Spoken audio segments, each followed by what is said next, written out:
All right, man. How's it going? Good, man. Good. How are you? I'm good. So it's been a while. I've been trying to do this for a couple weeks now. Yeah. Schedules haven't quite worked out. Yeah, kind of playing Zoom call tag. Like I can do it today or I can't do it today, or it's one of those things, man. Schedules, family stuff, work stuff. It happens. It happens. So you're a firefighter. That's pretty awesome. How long have you been doing that for? I've been a firefighter since 2015, so 7 years. Okay. Still, relatively new. Some people might say, man, 7 years is a while, but when a career is 20 to 30 years, 7 years is kind of dropping the bucket. I still look at it like I'm still learning. I'm still learning on the job constantly. Nice. What made you get into firefighting? Man, I kind of fell into it. A lot of people have a story of they wanted to be a firefighter since they were a little kid, and that honestly wasn't me, man. I had a buddy of mine, one of the guys who actually got me into bodybuilding years ago. He was a firefighter, and he used to always try to get me to join, but it was strictly because he was like, man, it's the perfect schedule for bodybuilders. We work one day, we're off 2 days. It was like, the day you're at the station is your rest day. If we're not busy, you get all your meals in. The next 2 days you're off, you can train, you can bust your ass, and then you go back to work and you get a rest day. Like if we're not busy, he was like, it's perfect for bodybuilders. And that kind of, I was young, man. I think I was 18, and it kind of sold it. And I was like, this isn't a bad idea. So I go home, I tell my dad about it. I was in college at the time. And I told my dad, I was like, hey, my buddy Shane was telling me about being a firefighter. The schedule's great, this, that, and the other. And my old man just kind of looked at me and he was like, it'll be there when you're done with college. It was like, all right. He kind of shot it down real quick. My dad's old school, man. He was big on me getting a college education, which I did. And then when I was done with college, I was managing a gym. I still did that for probably another 2 years. Me and the gym kind of had a difference of opinion on the direction it was going. So parted ways with them. And it just so happened, man, my buddy was like, hey, Jake, we're hiring at the fire department. and I was like, perfect, bro, I'm in. And so that's how I got into it, man. It's don't get me wrong, it's the best thing that ever happened to me other than like my children being born. Having sure. a career in the fire service is amazing. I wish I would have pursued it at a younger age, and I didn't, but I fell into it when I needed to, and I love it, man. No, that's awesome. That's awesome. So you said bodybuilding. So you're in the bodybuilding before that. When did you start? When were Yeah, you into that? I started lifting weights at I think 13 or 14. And it was I started on a Bowflex. I got my parents to buy me a Bowflex for Christmas one year. Because I was always, my entire life, I've been the smallest kid ever. Like in all my grades, I was the runt everywhere, bro. Like I'm only 5'5" now. This is the tallest I've ever been, right? So you can imagine growing up how little I was. And before I started lifting weights, I think I weighed like a $120. I was Wow. tiny. So I was big into professional wrestling as a kid too, and all Of those guys course. back in the 90s were yoked, bro. For Just sure. so Huge. yeah, so it was kind of a dream to look like that. I started on a Bowflex, like I said, 13 or 14. I did my first bodybuilding competition at I want to say 15 or 16. Oh, dang. And then so I did that from let's see, I think my first show was 2003, either 2003 or 2002. And my last show was 2015. So I bodybuilded that almost that whole time. I think I took like a 2-year break at one point. I had kind of got into CrossFit. I was doing a lot of kettlebell stuff. I took a break from bodybuilding, got into kettlebells, got into CrossFit, did that for a while. And then I felt like I just had unfinished business in the bodybuilding world, got back into it. And then I actually quit when I got in the fire service. I did Okay. one more show like my first year in the fire service. And after that, I was like, you know what? I think I'm done with this. Like, it was more or less of tired of being a show pony and wanted to be a workhorse. Okay. You know what I'm saying? I do. So when you joined the fire service, you went one more year. What did you get into after that? Instead of bodybuilding, just training, man. Just training to be fit. You know, I've even to this day, I still have a little bit of it in me. Like, you know, you still want to look good. For It's sure. one of those things, man. For sure. I want to look good. So even when I got out of bodybuilding, I still trained to maintain a certain look, but I got more into trying to be fit for the job. Like, Right. you know, I had to focus a little more on cardio because as a bodybuilder, I did very little cardio. It was lift heavy weights, try to build as much muscle as possible, eat as much food as you could stomach without getting fat. It was that type of thing. For And sure. once I got out of it, it was more, let me focus on my health. Let me focus on longevity. Let me up my cardio. Let me make sure I can crawl for 30 minutes in case I got to do like some kind of crazy search and rescue or whatever the case, you know? So it was more about just being in shape, being fit, you know, whatever your definition of fit is. I wanted to be able to have a specific physical task that I could do for an extended period of time without being gassed. Like I said, I just didn't want to be a show pony anymore. I wanted to, the way I looked, I wanted you to be able to say, you know, as a bodybuilder, we look at a lot of these bodybuilders and think, man, this person's super fit. But a lot of times you're not, man. You just look like an action figure. But if you are demanded or asked to do a lot of physical work, all that muscle requires a lot of oxygen that you can supply for long periods of time, and you just gas. And so I wanted to be as fit as I looked. Yeah, that makes sense. So you were still bodybuilding for a year when you joined. Was that the transition was because then you realized bodybuilding wasn't going to suit being a firefighter and that's why you transitioned?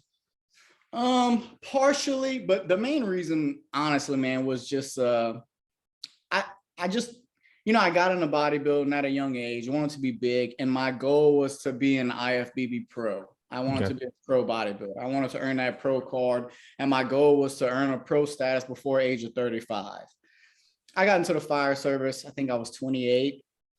So I'm only 34 now. If I ever want to jump into it, I got a few months before I make 35 if I want to do the show. But, you know, my goals had just changed, man. I was like, you know what? I don't want to be a professional bodybuilder anymore because I'm a professional firefighter. So this hobby of mine that I've been pursuing for years, it's not going to be a career. I found my career, which was the fire service. So it was just kind of like, you know, trading one for the other. That was basically it, man. Just a change of careers, like for good, you know? No, for sure. That totally makes sense. Plus, I guess it works out for you because what you do now is more relatable to your profession. Oh yeah, 100%. So you train for your job. Yeah. So and what? Go. Like I said, I still train to look decent, right? That's still a goal. We want to look good. I want to keep a decent level of body fat. You know, I want to keep abs year round, not like rock solid bodybuilding contest abs, but you know, I still want to look good. I want to maintain a certain amount of muscle mass. But my main goal is performance. I want to be able to perform on the fire ground. I want to be able to perform on the mats doing jiu-jitsu. And I want to be able to perform, whether it's chasing the kids when they get old enough and really start playing sports, you know, go and ride bikes, go mountain climbing, go hiking. You know, I want to be able to do stuff like that. For sure. Yeah. Out of high school, I was really big into working out, and then I kind of fell off of it and hopped into my career.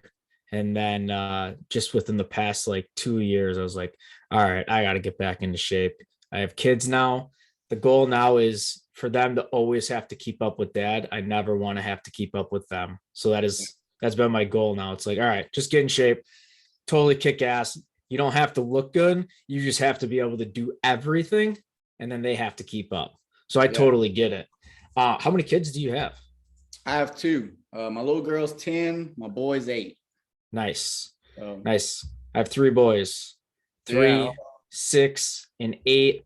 The 8-year-old will be 9 in a couple days, which is super crazy to think about. And then we do have one on the way. So we're gonna Okay. have 4. It's gonna be crazy. Do you know if it's gonna be a boy or a girl yet? We don't we like to keep it as a surprise. Okay. So little old school there. We've done it with all of our other boys, and we definitely have the feeling this one's probably gonna be a girl. Are you? I know no matter what, you'll be happy as long as it's healthy. But do you want a girl? You want I to don't change? want I don't want this to sound bad. Yes, we will be extremely happy with whatever, but yeah, we definitely want another boy. Yeah. Yeah. You want 4 boys? 4 boys would be perfectly fine. I know they eat like crazy, and holy crap, do they eat, but they're a blast. They're so much fun. I was just actually before we got on the call, I was sitting down looking at camping trips for me and the boys to go do this year. So we try to do a couple of those a year. Um, by the time my oldest is 10, the goal is to be able to take my 2 older boys out to Montana and backpack for like a week. So we got another year of training to be able to do that. That'll So be fun. it'll be fun. It'll be fun. Being a dad's pretty awesome. Oh yeah, man, for sure. So you do jujitsu. Do you have your kids into jujitsu or no? No, they've come to a few classes. They've come to a few tournaments and watched. My little boy was in Taekwondo for a little while, and he kind of fell out of it. He plays a few sports here and there. My little girl's in a dance. She's in a cheer. Um, you know, I would love for them to want to do it, and I bring it up a little bit here and there. Mm-hmm. But until they actually show like, hey, I would like to, I'm not going to push it, man. It's one of those things where I want them to see it and be like, this looks fun. And For they've sure. made some comments, but they haven't pulled the trigger yet. And, I'm divorced. So it's not just my decision. It'd be me and their mom's decision. And we've talked about it, her and I, and she's considering it. But it's one of those things where, like I said, once one of them says, hey, I want to go try a class, then I'm like, let's get it. Let's go. Yep. All right, let's go right now. Yeah, my Yeah. oldest does it. My oldest does it. And then my middle, he does wrestling. So I wanted him to get into jujitsu, but he doesn't want to. So I'm not pushing the subject. Yeah. But for how well he's picked up wrestling, it's like, dude, you'd be really good at this. Like, you should sign up. But same thing. I don't want to push him. When he wants to do it, he can do it. And then my youngest, of course, says he'll do it, but he's 3. So Yeah. we'll see what happens in a couple of years. Well, and like my little boy, when he's here, he always wants to wrestle. Oh yeah. Well, yeah, that's a boy thing for sure. All he wants to do is wrestle. Yep. So I'll like show him a few little things here and there. And every time he's ever come to like a competition with me, when he's talking to all the guys, he's like, yeah, daddy practices his moves on me all the time. So he likes it. He enjoys doing it with me. I don't know if he's ready to go do it with a bunch of other kids yet. And he might be one day. And if he does, I'm all for it, man. I just, I don't want to push him in any For direction. sure. And then have him regret or resent you for it, hate it or whatever, and think he has to do it because you want him to. I'm in the same boat. Yeah, I kind of let him do his thing. The one thing I push him to do is be active. When they're with me, we're active. We're not playing video games. We're not just sitting down watching TV. We're outside, riding bikes or in the gym goofing off, or even if we're playing board games, like we're outside, man. We're, trying to connect with nature and just being out and just getting outside the house, man. It's, one of those things where we as humans spend too much time indoors as it is. For sure. Let's go out. Let's be active. I took them rock climbing a few weeks ago, which was interesting. That's things where being kids, being young, trying to climb a 100-foot wall is kind of scary. But it's an experience, man. It's getting them out, it's getting them moving, it's getting them to face some fears. Yep. Trying to push some limits and just seeing what happens. That's awesome. That's awesome. I have not taken my kids rock climbing. A, I don't know anything about it. And B, I don't know anything about it, so I don't even know where to start. Well, But it's a rock climbing place, like a gym, oh, okay, okay. and it's fun, man. And I don't know if you guys have anything like that near you, but I suggest just go and give it a try, dude. It's fun. It's a cool workout. It's challenging, and even being a firefighter, man, having to be in, we have like I think 110-foot ladder truck, so that's high. And it's, like I told you, I'm 5'5". I've been low to the ground my entire life. So even for me, climbing those walls can get sketchy, and you get a little scared, even though you're not getting hurt. It's just one of those things, man. It's a challenge. It's fun. I recommend you give it a try. For sure. We do have, so when you first were talking about, I was thinking you went and climbed some rocks, but we do have a gym that just opened up in our town, but the wall's only like 14 feet tall, so it's not super high. But the kids do love going there because they'll just climb and then they'll be like, okay, now let's try to actually stick to the pattern that's supposed to be there. Yeah. So they do like that. We actually, my oldest, like I was saying, his birthday is this coming Monday. So his birthday party is actually at that rock climbing place on Saturday. That's awesome, man. They'll love it. They love it. Yeah. Glad that you're getting your kids involved, because we do the same thing. We don't like to be inside. We're outside. I don't care what you're doing outside, just be outside. Yeah. So my oldest and my middle are huge into bows, and they shoot their BB guns all the time. So I'm okay with that as well. Yeah, man. Anything to put the remote and the games down, I'm all for it. Yep. Agree. That, and they'll help me on projects, which I like as well. Get their hands dirty and let them figure out how to do stuff with tools. I think that's important as well. Oh yeah, man, for sure. But so jiu-jitsu, you just got back, you're switching gyms. You said you were doing jiu-jitsu for roughly 1.5 to 2 years. Something like that. Yeah, kind of off and on, like I said, due to injury and stuff like that. Right. How has that helped at all? Obviously, you're a firefighter, it's a little different, but do you think it helped you with your movement and knowing how your body works a little bit better as being a firefighter? I think so. And like I tell other guys, I think the biggest advantage or takeaway you get from jiu-jitsu is being comfortable in tight spaces. Right, because as a firefighter, when we do search and rescue, when we do mazes, even when you're in a fire, you can't see one. Like, it's not like Chicago fire, bro. Like you can't see. You're feeling your way around, and you get into tight spaces, man. And if you're claustrophobic, firefighting isn't for you. But from jiu-jitsu, man, having a big guy squish you, just crush you. You have to be comfortable. You have to be okay with that. You have to be able to think, how can I get out of this? You can't just panic from pressure. For sure. So I think that's a huge asset to firefighting, man, is because after doing that, after going 5 minutes with a 220-pound dude just crushing you, you know what I'm saying? A search and rescue maze, any prop, anything like that, dude, I'm not sweating it. You know what I'm saying?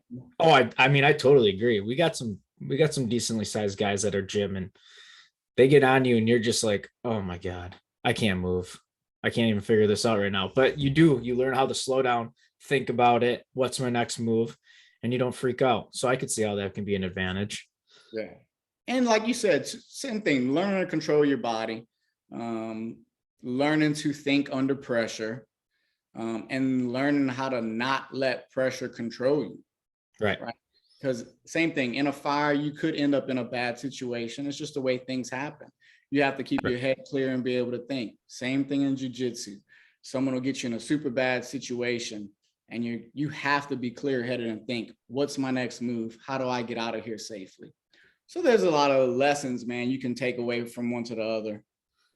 For sure. I agree. So what does your training look like now? I know you said you do a little bit of everything, but what does it look like? I know you do a lot of kettlebell stuff. Do you still do CrossFit style stuff? What's that all about? Not really, man. I got into CrossFit in, I think, 2008, mainly because I was working at a personal training studio. And I think CrossFit had just really started gaining traction in 2008. And the guy who owned the studio, we did exclusively kettlebells, really.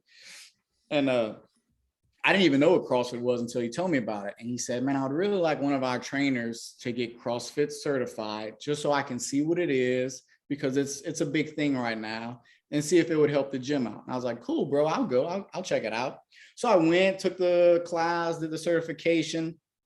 And it's like anything else, man. You go there for a week and then you're drinking the CrossFit Kool-Aid, man. They get you amped up. You're pumped about CrossFit. And I did it for, I don't know, man, maybe 6 months or so.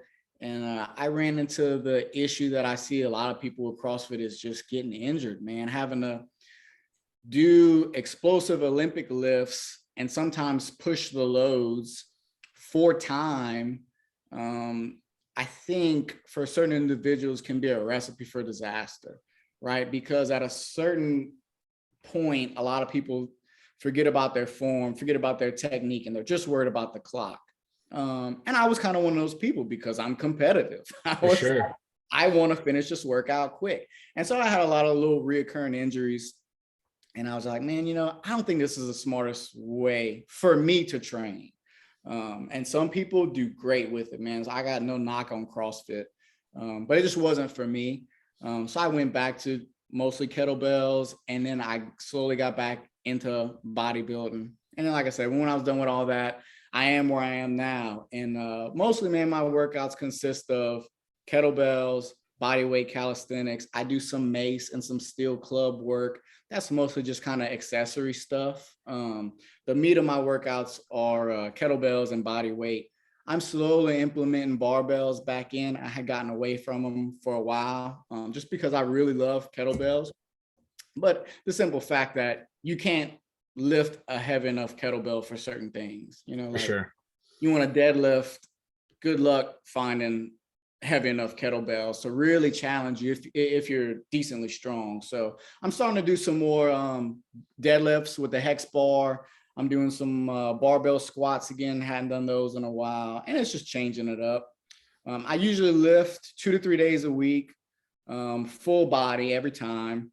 Okay. I usually have a main lift, which would be either a squat, a deadlift, or some form of a press. And then I do accessory work, and it's all the whole body. And I really don't train body parts anymore. I train movement patterns. Okay. So I'm going to do a squat, a hinge, a push and a pull, and something for core, pretty much every workout. And I might do a few curls and tricep extensions once or twice a week. Still gotta look good. Yeah, just to keep the arms looking decent. My little girl's gonna be dating soon. I gotta have decent size arms when the little boys come around. But yeah, man, that's basically it. Full body stuff. A lot of what most people would call kind of functional training. But yeah, that's it. Okay. Do you program your own workouts, or do you have someone do that for you, or you kind of just steal stuff from here and there? A little bit of both, man. Like every now and then I'll buy like a training program from somebody. There's a lot of people I follow on Instagram who I think are great, super smart people, and they have programs out there. And sometimes I want to change. I'm like, let me see what this program's about. And especially if it's a person, like I said, who I follow, who I think smart. I like supporting those people. For sure. Especially people who put out good content for free all the time, right? They're sharing their knowledge with you. I think they deserve something. So I'll buy programs from people like that. And usually, most of the times, they're like 8 to 12 week programs. So I'll run through 1 or 2, and then I'll go back to just programming stuff myself. The main issue I have with programming my own stuff is I just drive myself into the dirt. I do too much. So buying a program from someone else, it's like it's pulling back on volume, pulling back on intensity. And it kind of gives me a little break from just driving myself into the dirt the whole time. So it kind of balances out my training for the year that way. I agree because I'm the exact same way. If I do my own programming, I'm gonna die because it's way too much. Yeah. And I only do too much because I don't think I'm doing enough when I'm already putting the workout together. Right. So it's like, oh, that's not enough. I can do more than that. And then I'm just writing all the things down. And it should be 2 workouts and it's really one. And Yeah. that's yeah. So I'm right there with you. Well, it's, my problem stems from bodybuilding, man. Like I said, I bodybuilded Mhm. for majority of my life at this point, and or close to it. And we would just beat ourselves into the dirt. I mean, you're talking about 20 sets for legs, like a 2 hour long leg workout, 20 plus sets of just beating yourself, and all for the sake of hypertrophy, all for the sake of a centimeter more on your thighs, and it's that habit was so hard to break. Oh, I bet. I love the strong first principles. I love the stuff Pavel puts out. I think that's all great information. But every time I would do workouts, I'm like, man, I didn't do enough. Like, I'm not dead. but that's not smart. Killing yourself every day in the gym to where you're paying for it the whole day is not the smart move. And that bodybuilding kind of ruined that for me. And it's taken me time to get out of that habit to where now I believe, like what Pavel says, you should feel better after a workout. For sure. Be so sore you can't complete the day. So I never train to failure anymore. I always keep 1 to 2 reps in the tank. And when the workout's done and I say, man, I don't think I did enough, I'm like, yes, you did. Yeah. This is perfect. That's when you stop. You stop when you think you haven't done enough, you probably have. So that's the learning. That's what the learning curve has been for me, is take it easy, especially starting jiu-jitsu, man. When I was still training super hard and trying to do jiu-jitsu at the same time, dude, I was just constantly, I was smoked. Like, I just could not recover. Because I used to lift 5 days a week and then do jiu-jitsu 2 to 3 times a week. And then days at the firehouse, I was still trying to exercise, doing cardio or stuff. And I was just killing myself, man. So I've tapered back a lot within the last year or two, and it's helped tremendously. That's awesome. Yeah, I'm not ready to taper back yet. I'm still dumb. I'm still gonna be dumb. I work out. I try to get 6 to 7 days a week. It's not always hard, and I don't go super hard all the time.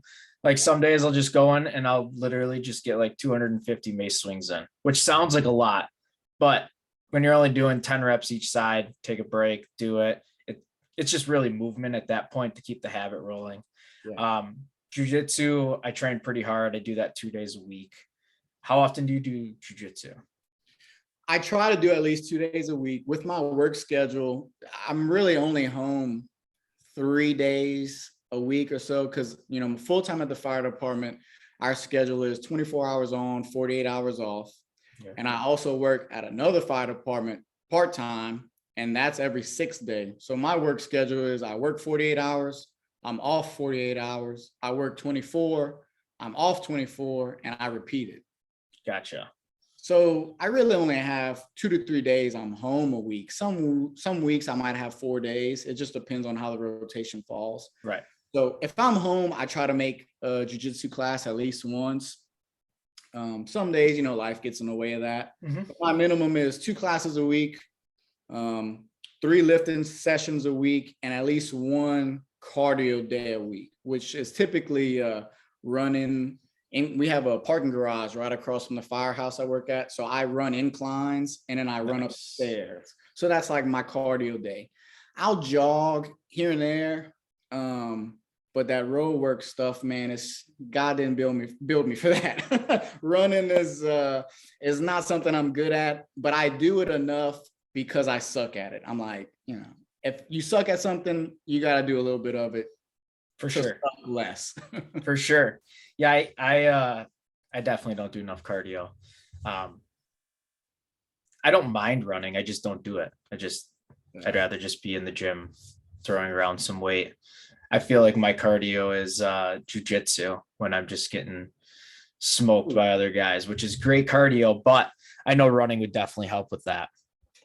I will take running sprints up the incline for 40 minutes all day over jogging a steady pace for 40 minutes. Like, no, I would much rather do sprints, bro. Like that long distance, that runner's high people talk about, I've never gotten it. I don't know what it is. I don't know if I've ever experienced the runner's high, but I used to run quite a bit and pretty consistent. And after you get in about a half a mile, so I own my own concrete company, and I would answer like all my business questions on my run. Like the answers, I had them in my head. I just need to sort through all my bullshit and then figure out those answers. So once I got past a half a mile, I could answer like all my questions. So then I started bringing my phone. I would just voice message myself, be like, oh dude, your answer to this question is this and this and this. So I was running consistent in like 2020, and then 2021 came and I was like, screw this, I'm done with the running. And 2020 I did an ultra marathon, and once I did that, I ran for like 2 weeks and I was like, all right, I'm done running. Like I'm done. I did 31 miles. I think I'm happy. Yeah, dude, that's impressive. Yeah, it was hard. And then this year I just did that David Goggins 4x4x48 challenge. Yeah. It was rough. It was rough. It was more of the sleep deprivation than it was the actual running. Yeah. That's what killed me. I love Goggins, man. He's a madman. I don't think he's human. No, he can't be. Yeah, he's from like another planet. He was dropped sure. off here as a little seedling, and he just turned into something crazy. But I love the guy, man, and it's the things he does is extremely motivating. And that's something I take away is I always have to do something that sucks. At least once every few months, even once a week, man. It's one of those things. That's where if I've gone a long time without going on a run, it's because I don't like it. So it's like, okay, go run. It sucks, so go do it. Right. Every December, I do 100 burpees a day the whole month of December. Oh, dang. Okay. It's something this other firefighter page I follow, they do it every year in December. And so I started it, and it sucks. It's not fun. Like, it's 3,100 burpees at the end of the month you've accomplished. You got to do them every day. Some days I would miss for whatever reason, and the next day you're doing 200 burpees, and then after that you're right back on your 100. But it's one of those things where I say it's something that sucks, but every December I'm gonna do it. I like that. I think I'm gonna join you in December for that. That sounds fun. It doesn't sound fun, but it sounds, you know what I mean? Yeah. And last year I had a few guys I had one guy at the jiu-jitsu gym. He did it with me. I had another buddy. He was a firefighter, another department. He got on it. So it's like, it motivated people to do it. And it's like, hey man, this sucks, but we have this now. We've created a kind of another bond between the two of us, because when we see each other, like, hey man, did you do your burpees yet? Oh, you're gonna wait until later today? All right, just make sure you don't miss them. And it's just holding each other accountable for it. You haven't seen them in a while, send them a message, hey man, how those burpees coming along? Oh dude, it sucks, it's hurting. I'm like, yeah, I know, let's get let's do it. I'm right there with you, man. I get it. Yeah, I have a friend that's quite a few states away. He did the 4x4x48 challenge with me, and it was the same thing. Text him in the morning, you up running? Yeah, I'm up running, I'm moving. Just that accountability, and you kind of get that deeper connection, like you said, with that person. You're both going through the same shitty stuff, and you know what they're going through. They know what you're going through, and you just push through and keep going. Yeah, man. I say it all the time. I tell it to some of the rookie firefighters. I'm like, one of the best ways to create a bond with another human being, whether it's family member, a friend, your brother at work, is through struggle, man. When you struggle together, you become closer. And that struggle could be through anything. It could be someone's going through something in life and you're helping them through that struggle. You're going to bond, And so an easier way to do it is let's go do workouts that suck, man. Let's go suffer together, and then we become closer. So I tell it to guys all the time, if you sweat together, you're going to get closer. 100%. Things, man. 100%. I mean, I totally agree with that. Speaking of the 4x4x48, so that kind of inspired me. So that was earlier this month. It sparked something in me where I want to challenge myself once a month with something. So this month, I haven't completely figured out what I want it to be for April, but I do have this big ass tractor tire, and I'm thinking about trying to flip it for like a mile. But I almost feel, I don't know if a mile is long enough, or if it's not. A mile's a long way. I'm only going to do it in my driveway. I already have it figured out how many times I have to go back and forth, but I'm going to do it. I just don't know how long I'm going to go. If it's going to be a mile or more. So, dude, a mile. It's long for sure. Yeah, that's. I don't know how big the tire is, but a mile is that's a lot of flips. It's right around 5 feet. So I would have to go back and forth on my driveway 44 times. Yeah. So it's a distance. So that'd be solid. Yeah. So I'm thinking about it. I'm not thinking about it. I'm doing it. I'm just got to figure out the distance. So it's at least going to be a mile, and it's going to suck. You could always try the Barbarian. The Barbarian. Yeah. Are you familiar with the guy, the Liver King? Oh yeah. I know what it is. What is it? It's half your body weight in kettlebells you're carrying. Well, I think it's a set weight. I think it's 70-pound kettlebells in each hand. Okay. I want to say it's 120 pounds on the sled. I think a 70-pound backpack. Okay. And, I think he does like 20-pound ankle weights. Yeah. For a mile. That's that's some serious stuff right there. Just the 20-pound ankle weights would suck.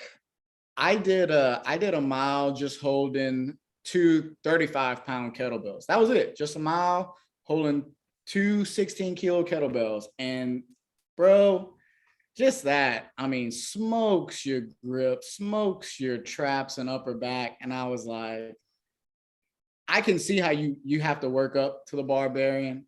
And yeah, if he legitimately does that once a week, then no reason. I mean, I know why he looks like that. Right. Even if he does it once a month, that still would be impressive. Yeah. Because that's a lot of freaking weight you're humping around. I've never seen him put out a video of him doing the whole thing. I have seen, I think he's videoed 1 or 2 other guys doing it. Yeah. I mean, it's 100% doable. Right. But dude, those guys are savages. Oh yeah. Those guys are absolutely crazy. Absolutely crazy. So do it one day. One day I am going to do it. I mean, it's going to take a while. Right? For sure. It's gonna take a while, but maybe I'll do it. Maybe that'll be one of my things to do 1 month this year. I'm going to knock Barbarian out. Yeah. All right. Do it. I'll keep you posted. All right. I'm following you. I'll know if you do it or not. All right. Yeah, we'll do it.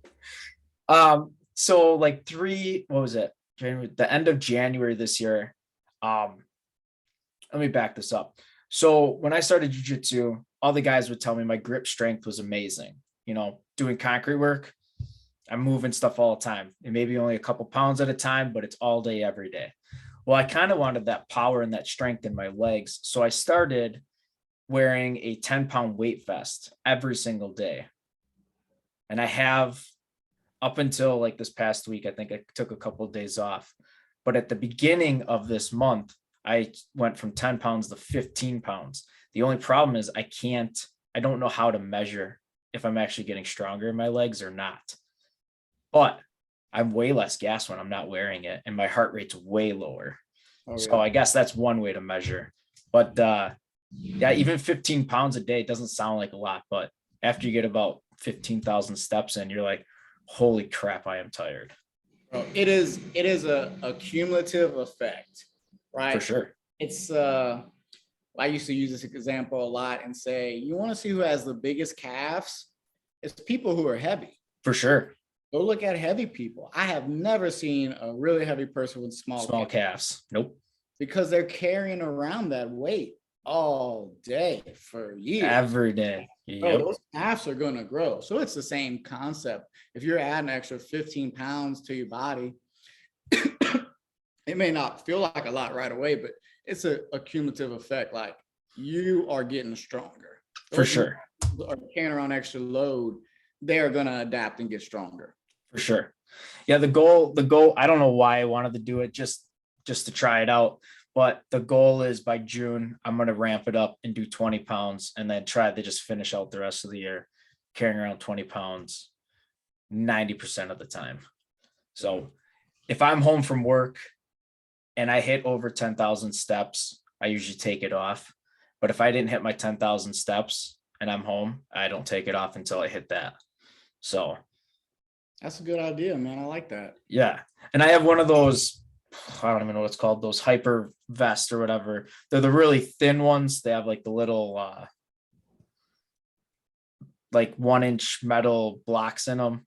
Okay. So it's like super tight. So I wear a shirt, put that on and put another shirt on over it. And for the most part, you really can't tell I'm even wearing a weighted vest. Yeah.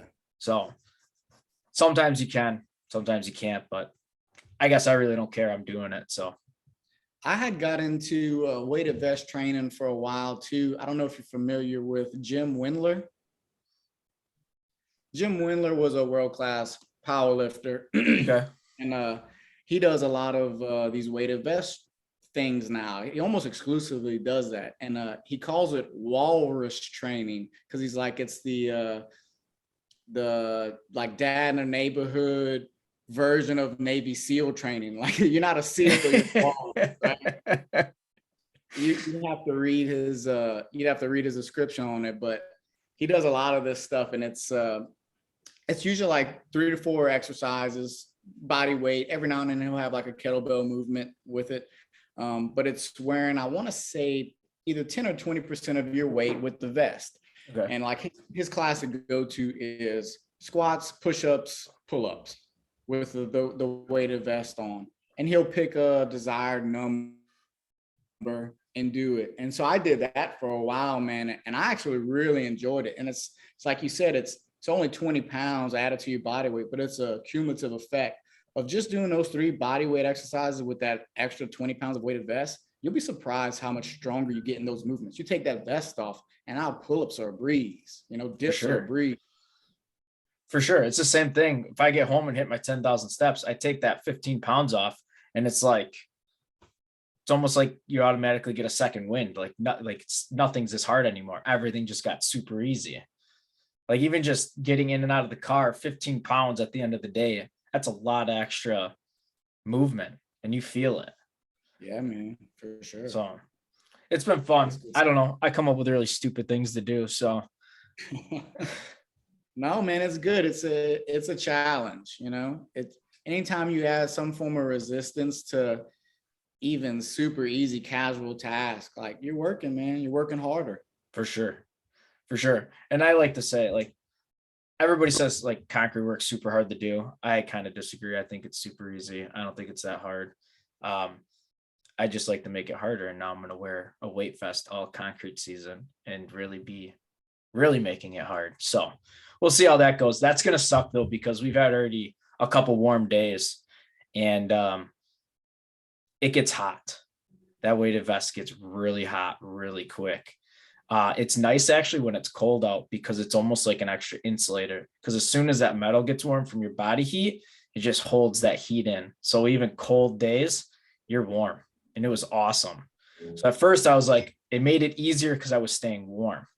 And now it's like, okay, now it's hot and now I'm sweating and I don't like this. And we still have another 45 degrees of warmth coming. So you're going to be like baking yourself soon. Yeah. So we're going to see how it goes in the summer. I don't want to give it up because I do enjoy it, but we'll see. Yeah. I'm not going to lie. I'm not giving it up. It's just going to suck when it's hot out. Yeah. You got it.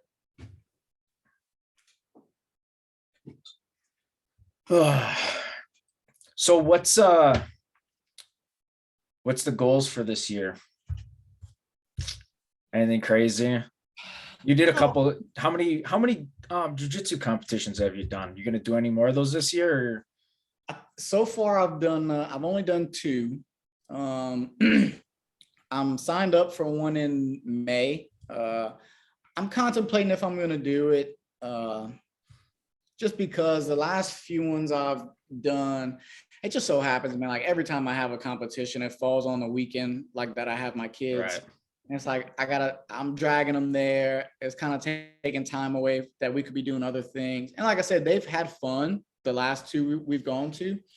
But I don't know if I want to keep doing it like that. So I might not do that one and pick another. I'm going to have a conversation with them about it. Like, hey, look, I might have a competition one of the weekends. I got you guys, do you want to do it or not? And, because I don't want to just drag them there For sure. if they don't want to. But I'll probably do, I don't know, maybe one or two this year. I really didn't want to even get it involved in competition and as early as I did, but I have a buddy of mine from back home. He's doing, he's in jiu-jitsu too. He's a purple belt. And he told me, he was like, Jake, you're never going to think you're ready. Like, you're never going to think you're ready. Just go and do one, man. Like, this is a hobby. This is fun. You're not making money doing this. Just go have fun, man. And I was like, you know what? You're right. And so that's what I did, man. I just went and tried to have fun with it. And so I signed up for a Naga in May, which I hadn't done Naga yet. So I may still do it. Like if the kids want to go and they're going to have fun, I'll stick with it. And then I'm going to look what's going on later in the year. So far, everything I've done has been close. I might look for one where I can kind of get a little vacation with it, like go travel, go to a cool city. That'd be cool. Competition, meet some cool people, have some fun. So we'll see, man. I really don't have any set in stone plans or goals as far as that goes. Kind of just gonna see what other friends are doing, and that way if we can get like a big group of people to go hang out, compete, have a fun little weekend, we'll do that. For sure. I've only done one competition and it went well. I was signed up for my second competition and then I ended up with the shoulder injury. So I had to cancel it, which kind of sucked because I really wanted to do it. But now I'm back on the hunt as myself looking for one. They're just fun. Yeah. I mean, dude, it's a learning experience. Win, lose, or draw. You're gonna learn something, and honestly, I think you learn more when you lose because you're gonna see what you're deficient in. For sure. And both times, I lost. I haven't placed first, so I've lost matches, and I've learned. It's like you look back at the tape and you say, "Oh, this is where I messed up at. Oh, I let them get this grip, and I shouldn't have." And so you learn from it. It makes you better. And like I said, it's a hobby for me, man. I'm not making a living doing this. So I'm going in there with the intentions of get better, learn something, have fun. You meet cool people, you get to go out and hang out with guys who you might have never met if you didn't do that competition. So it's all in fun for me now, man. At my core, I am still a competitive person. Like that's just who I am. For sure. But I cannot win and be okay. Right. Yeah, I'm the same. I mean, I want to win. Yeah. And I'm going to go there and try to win. But if I don't win, I mean, like you said, this is a hobby. I'm not trying to take home some money here. I want to win and have fun. And if I don't win, well, like you said, you're going to learn something regardless. So I'm right there with you. What organization did you compete in? What was that? New Breed. Okay. I don't think I've heard of them. New Breed. I don't know if that's just more of a Midwest, like Northern Midwest thing, or I don't know how big they are. And the last one that I didn't even sign up for it because I was already injured. But my son went, what the heck was that? Fuji. Okay. So he did well. He got second. Awesome. I was kind of bumming. I wanted to compete so bad, but I also didn't want my arm ripped off. So we kind of left it at that. but yeah, he did good. He got second place, which was good. He needed a good win under his belt, keep him motivated. So he's pretty motivated now. So he just got a belt change. He just went from white to white, or gray and white. So he's pretty pumped about that. So kicking butt. That's awesome. It's funny how different things motivate people. Sometimes a win will motivate someone, and sometimes a loss will motivate someone more. And I tell this story, man. It's pretty funny. My very first bodybuilding competition, like I said, as a teenager, I placed second.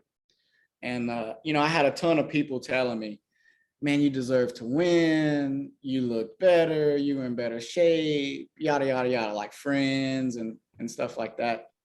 And I can remember on the drive home, leaving, I was riding with my dad, and I'm kind of venting a little bit. And my dad looks at me and he says, well, somebody's got to lose, right? It wasn't like you deserve to win. You look better. You did, that was his advice as well. Somebody's got to lose. And I didn't take it as a negative thing. I took it as, you're right.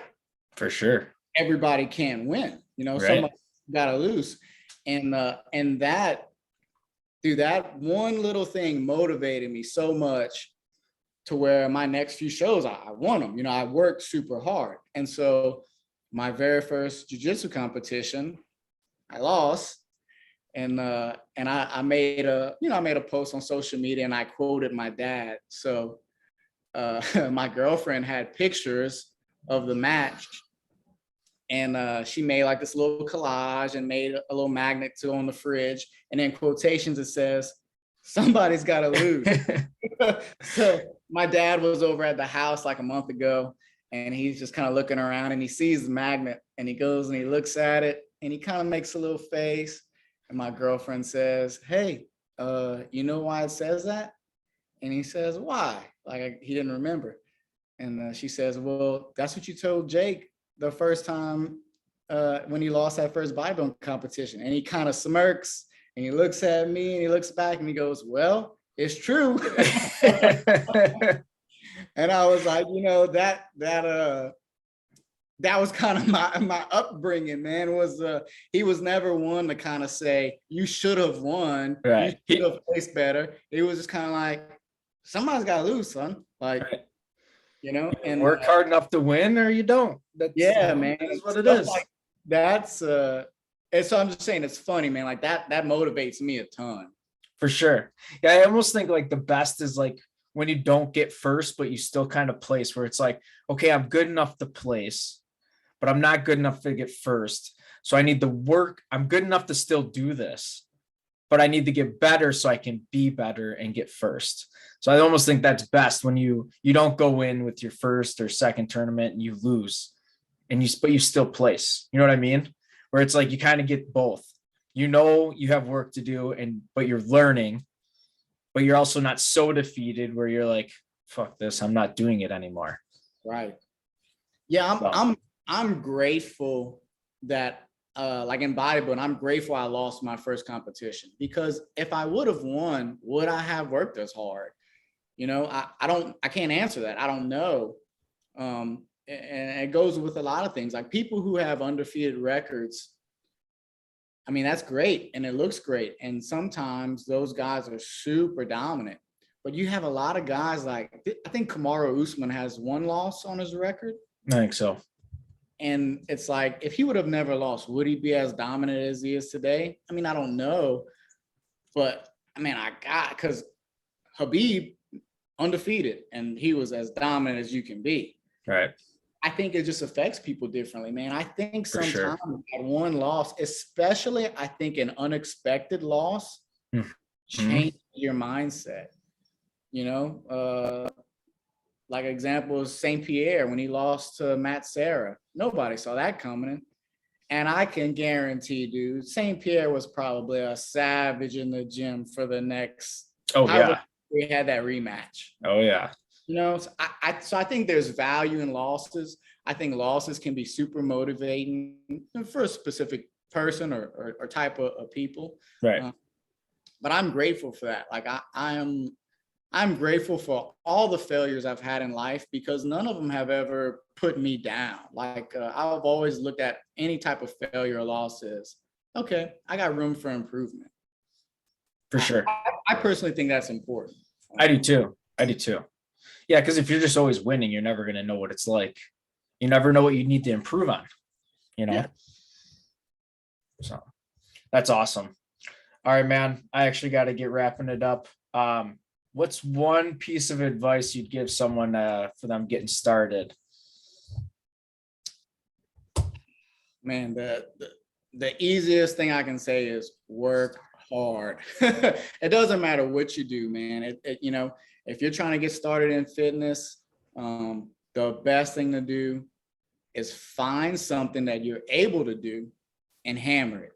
Work hard at it, right? If your starting point is walking, if all you can do is go for a walk, right? And all you can do is a 10-minute walk in your gas, guess what? You accumulate those 10-minute walks over and over and over. And that is your hard, right? So you start with 1 10-minute walk. Next, you're doing 2, 3, 4, 5, 6 a day. Now you're up to an hour activity a day. So that is your hard, right? Just go do something, go after it, and work hard. Awesome. It's perfect. All right, man. If you want people to follow you, you want to throw your handle out wherever you're at, Instagram, Facebook, whatever. Yeah, man. Dude, I don't even know if I know my handle. I think J_Auzenne05. Auzenne is spelled AUZENNE. So J_Auzenne05 on Instagram. That's mostly what I post on. It's linked to Facebook. I really don't do a whole lot of stuff on Facebook. I really just post a few training videos here and there on Instagram.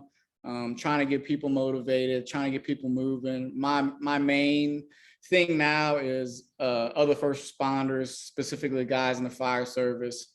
I really want to see people in the fire service being active. I posted a statistic the other day. I think it's like 15 or 20%, somewhere like that, of the current fire service is obese. Wow. Which is a kind of sad statistic. And, you know, being in it for as long as I am, I can see how it happens. But, you know, I just want guys to get up and move, man. I don't think guys need to look like Greek gods, right? I don't think you need to have For a sure. six-pack and super yoked. I just want to see guys in the fire service get up, be moved, be active, be out in the public, and have people look at you and say, man, these guys are working. These guys are training. I feel safe with these guys. You know what I'm saying? For sure. 100%. And longevity, man. There's statistics out there where a lot of guys who retire from the fire service after working 30 years, they might only live 5 to 10 years. It's like, man, you've worked your whole life. You let yourself get out of shape. You're unhealthy. The job risk we already have can shorten your life. But if you eat right, if you train hard, if you're active, you can live another 20, 30 years after you retire and enjoy it. So that's like my purpose now, man, is getting people in the fire service up, moving, thinking about longevity, thinking about health, thinking about enjoying life after retirement and making it a long one. Perfect. It's awesome. I love it. All right, man.